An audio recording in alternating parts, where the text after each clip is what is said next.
I probably should end it as I started it, with the endless room and my memories about my grandparents who brought this whole Yiddish language and Jewish world to me, which wasn't easy in Russia, believe me. But as when I picture my grandparents, I picture Chagall's painting Stroll, because they're very wonderful, interesting people, and Grandma was really a flying soul.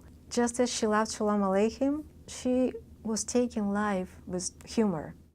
Laughter was really her best medicine, and I always say, too bad she couldn't sell it or give it in pharmacy, because she could have.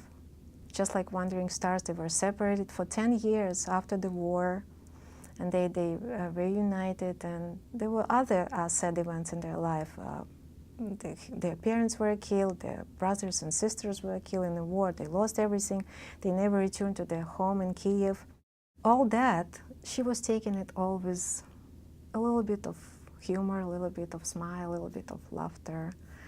And that's, I think, how life's supposed to be taken, and that's why I like Yiddish language, which came to me with laughter, and I like the whole Jewish culture, which is huge and important to me.